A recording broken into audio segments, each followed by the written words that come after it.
Oh. Well, it's time. Welcome to a new series here on the Scary Box YouTube channel called Terror Time, where we cover some of the spookiest movies in under 10 minutes. I am Josh, the ace of Scary Box.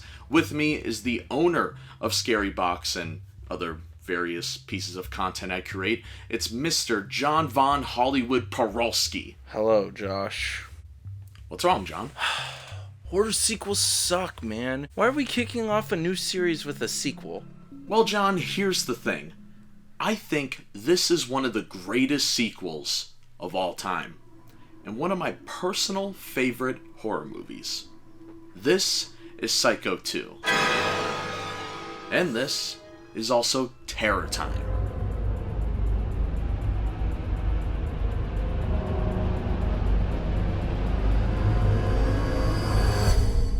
This is a review and retrospective of Psycho 2 in 10 minutes or less, starting now.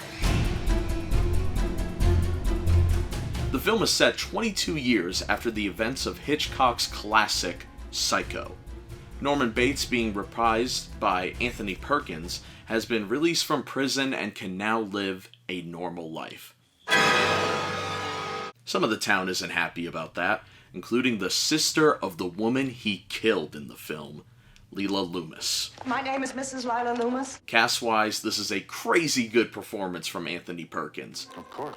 You could tell he has a love for this character and took it very seriously when asked to once again play the role. So much confusion and emotion is in this character. You almost feel bad for Norman. Sure do. John, tell us about the new leading lady of the sequel. Before her role in Psycho 2, Meg Tilly's journey to Hollywood was a gradual climb to recognition. Her persistence paid off as she began securing roles after her big move to New York.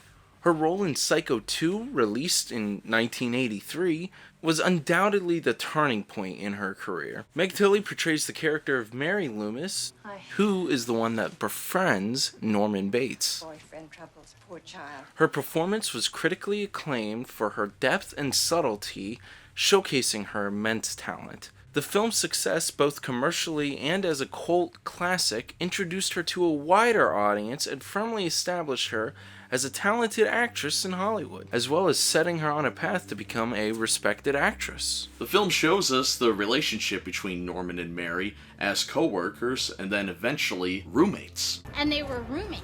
During all of this, Norman is getting calls from his mother, and I love how vague the movie keeps this. Hello? We don't know if Norman is actually going crazy again, or someone is playing a trick on him.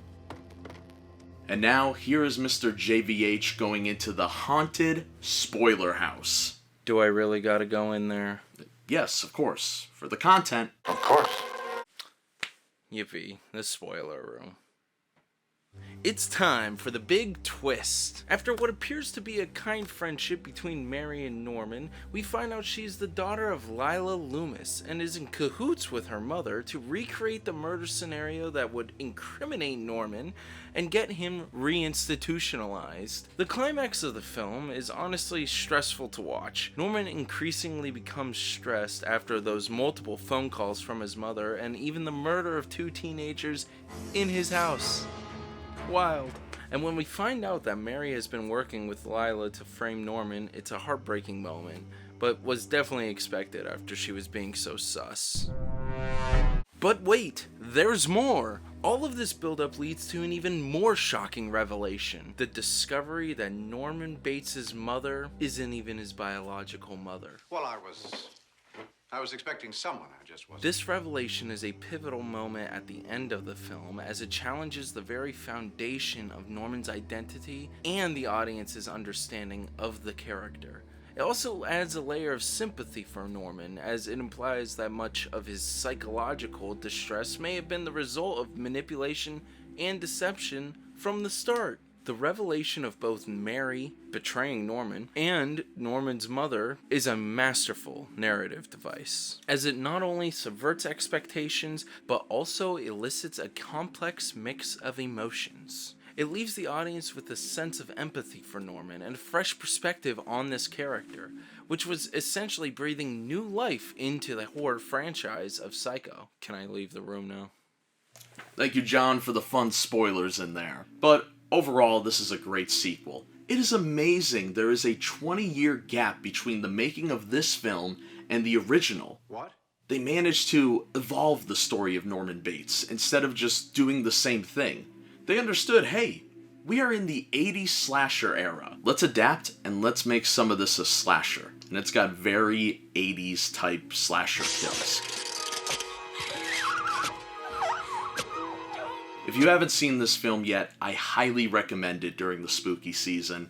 I didn't watch it for years because I was such a big fan of the original and thought they would ruin its legacy, but it didn't. It continued the story and elevated Norman Bates into a classic horror slasher villain. Even this year during Scream 6, we had this piece of dialogue. Psycho 2 is underrated. And I agree. Psycho 2 holds a significant importance as a film for filmmakers to learn from for several reasons.